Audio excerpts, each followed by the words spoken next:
You know, ঠিক আছে ঠিক আছে ও, ঠিক আছে।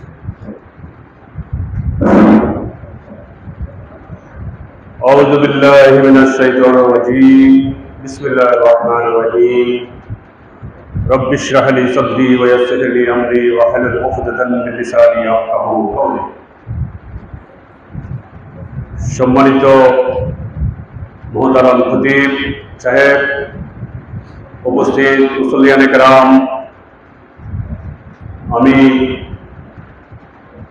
সর্বপ্রথম মহান রব্বুল আলামিনের দরবারে অগণিত অসংখ্য শুকরিয়া জ্ঞাপন করছি যে মহান রব্বুল আলামিন আজকে আপনাদের সাথে আলহেরা মসজিদে এসে নামাজ পড়ার তৌফিক দিয়েছেন।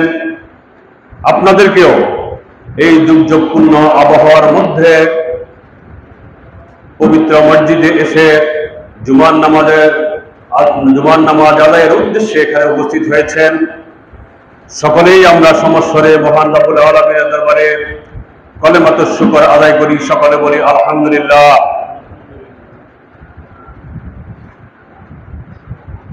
সম্মানিত মুসলিয়ানে কেরাম, আপনারা অবগত আছেন যে আজকে বাংলাদেশের একটি দুর্যোগপূর্ণ পরিস্থিতি বিরাজ করছে।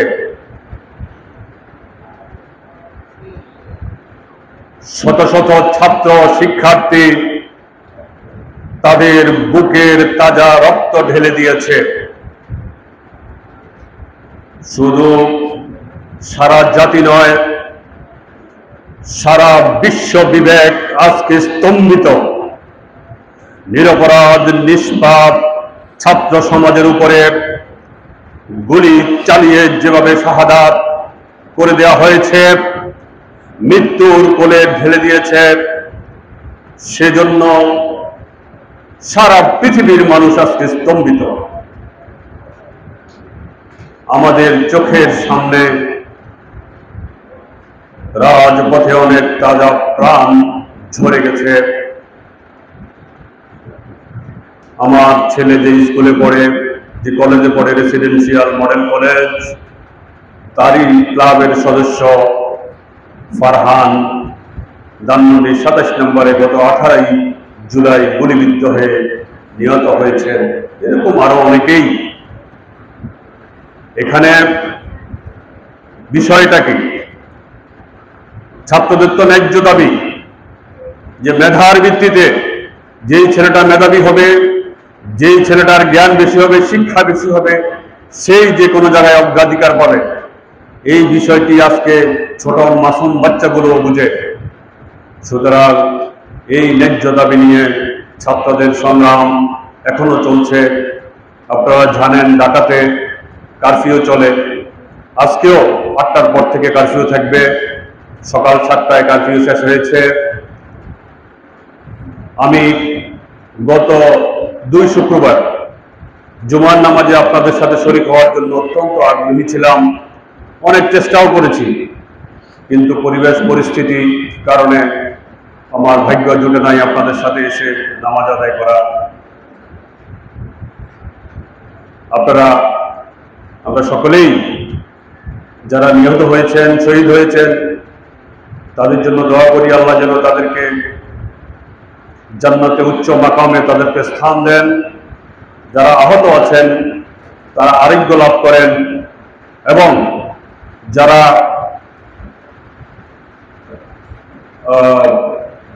সংগ্রাম করে যাচ্ছেন তারা যেন সংগ্রামে কামিয়াবি হন। আপনারা জানেন আজকে শুধু স্কুল, কলেজ, ইউনিভার্সিটি নয়, সকল মাদ্রাসা, ইসলামী শিক্ষা প্রতিষ্ঠানের সকল ছাত্ররা আজকে ময়দানে নেমেছে, মাঠে নেমেছে।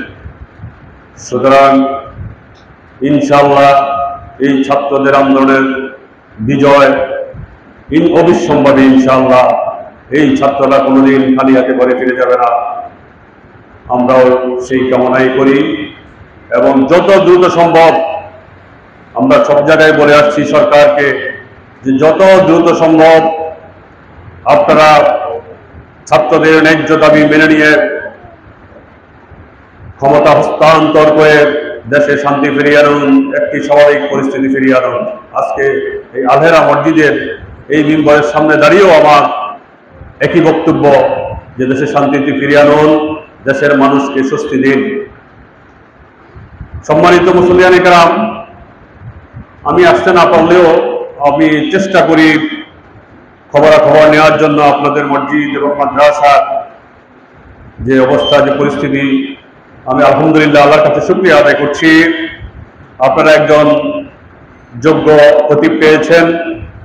উনি অত্যন্ত সুন্দরভাবে, অত্যন্ত আন্তরিকতার সাথে এই মসজিদ এবং মাদ্রাসা পরিচালনা করছেন।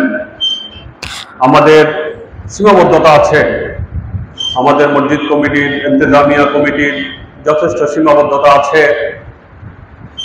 তো সেই সীমাবদ্ধতার মধ্যে থেকেও উনি আপ্রাণ চেষ্টা চালিয়ে যাচ্ছেন দিন দিন এই মসজিদ এবং আলহেরা হাফিজিয়া মাদ্রাসার উন্নতি করার জন্য।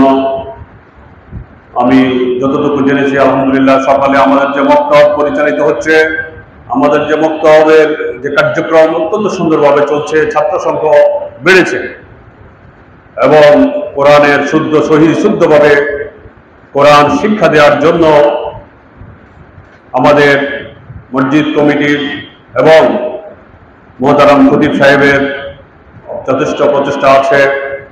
আমাদের মুয়াজ্জিন রাকিব আসছে মসজিদে, সে আগেও ছিল, আশা করি সেও মসজিদের জন্য যথেষ্ট পরিশ্রম করছে, কাজ করে যাচ্ছে আলহামদুলিল্লাহ। তো আমাদের আরেকটা বিষয় ছিল, যে দাবিও ছিল গত ঈদ উল আজহার পরে আমি যখন বসছিলাম, যে মহিলা হাফিজিয়া মাদ্রাসা বালিকা শাখা মেয়েদের জন্য আমি যত জায়গায় আলোচনা করেছি, প্রত্যেকেই এই ব্যাপারে সায় দিয়েছেন। প্রত্যেকেই বলেছেন যে হ্যাঁ, মেয়েদের হাফেজ হওয়া দরকার। যেই পরিবারে একজন মেয়ে হাফেজ থাকবে, অথবা সে ওই পরিবারে বিয়ে হওয়ার পরে যেই পরিবারে যাবে, সেই পরিবারটা অবশ্যই অবশ্যই উজ্জ্বল হবে।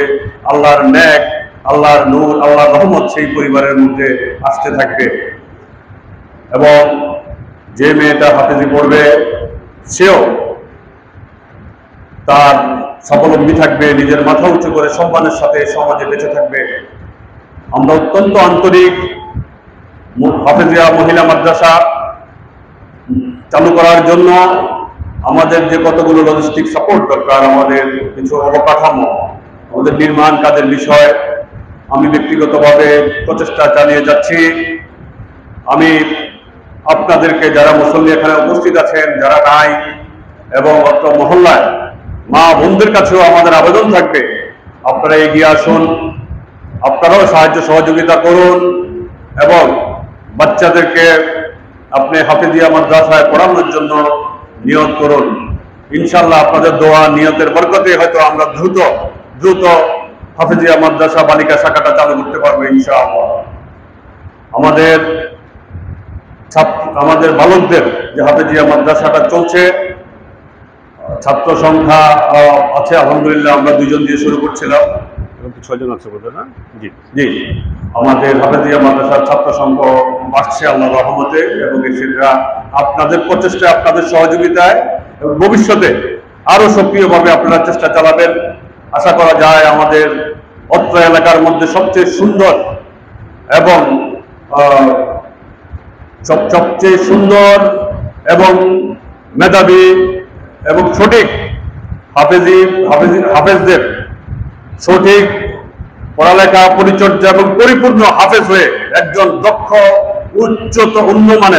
উচ্চতর মানের, উন্নত মানের একজন হাফেজ আমাদের এই হাফিজিয়া মাদ্রাসা থেকে বের হবে। এটাই আমরা প্রচেষ্টা চালাবো, আপনাদের সহযোগিতা লাগবে। আজকে দেখুন, আমি বাংলাদেশের 2 জন বিশিষ্ট ব্যক্তির উদাহরণ দিই। আপনারা জানেন, বিশিষ্ট লেখক হুমায়ুন আহমেদ মারা গেছেন।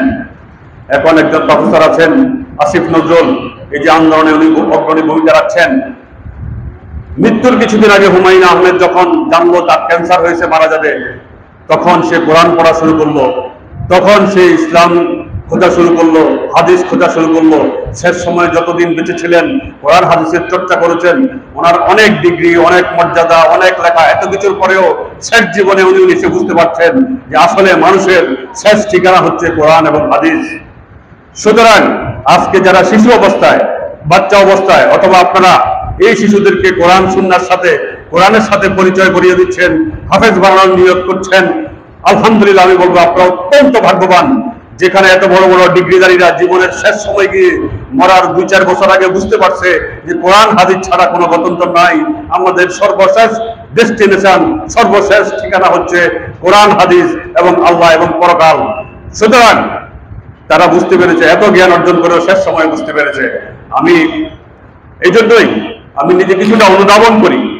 হ্যাঁ, কোরআন হাদিস ছাড়া, কোরআন একটা অলৌকিক গ্রন্থ, এটা ঐশ্বরিক গ্রন্থ, কোন বিন্দু মাত্র এই কোরআনের মধ্যে সন্দেহ নাই। আমি উদাহরণ হিসেবে প্রথমে বলে থাকি যে এমন গ্রন্থ পৃথিবীতে পাবেন না যে গ্রন্থের প্রথম থেকে শেষ পর্যন্ত একটা মানুষ মুখস্থ রাখতে পারে। কিন্তু একজন কোরআনে হাফেজ, 5 বছর 7 বছরের বাচ্চা, সে পুরা কোরআন শরীফ প্রথম থেকে 7-10 বছরে, 11 বছরে কোরআন মুখস্থ করে ফেলে। সুতরাং বুঝতে হবে এই কিতাব, এই গ্রন্থ কোন মানুষের সৃষ্টি নয়, এটা মহান রব্বুল আলামিনের পক্ষ থেকে মানুষের জন্য নাজিল করা। সুতরাং যে কোরআনকে ধরতে পেরেছে সে সমাজে মর্যাদাবান হয়েছে, দুনিয়াতে মুক্তি, দুনিয়া এবং আখিরাতে দুই জাহানেই উনি মুক্তি পেয়েছেন। আমাদের আল্লামা দেলোয়ার হোসেন সাইদি বলেছিলেন যে হযরত ওমর রাদিয়াল্লাহু আনহু যখন কোরআন থেকে দূরে ছিলেন তখন উনি ছিলেন জিরো, আর যখন উনি কোরআনকে আঁকড়ে ধরেছেন তখন উনি হয়ে গেছেন পৃথিবীর শ্রেষ্ঠ হিরো, শ্রেষ্ঠ নায়ক হয়ে গেছেন হযরত ওমর রাদিয়াল্লাহু আনহু। এরকম সকলেই যারা কোরআনকে আঁকড়ে ধরতে পেরেছে তাদের মর্যাদা আল্লাহ দিন দিন বৃদ্ধি করে দিয়েছেন। সুতরাং কোরআনকে বুঝতে হবে, কোরআনকে মানতে হবে। আমি একটি উদাহরণ দিয়ে আমি আমার বক্তব্য শেষ করব। আপনারা জানেন আজকের দুনিয়াতে আমেরিকা, রাশিয়া বা চীন অত্যন্ত শক্তিশালী। আল্লাহ রাসূলের সময় শক্তিশালী ছিল রোমানরা, রোমান সাম্রাজ্য এবং পারস্য সাম্রাজ্য। তাদের সাথে কেউ কথা বলতো না, তাদের সাথে কেউ যুদ্ধ করতে যেত না। সেই রোমানদের সাথে মুসলমানদের একটা যুদ্ধ হয়েছিল। সেই যুদ্ধের নামটা কি ছিল মনে আছে? রোমানদের সাথে যে যুদ্ধটা হয়েছিল এটা তো সিফিনের যুদ্ধ।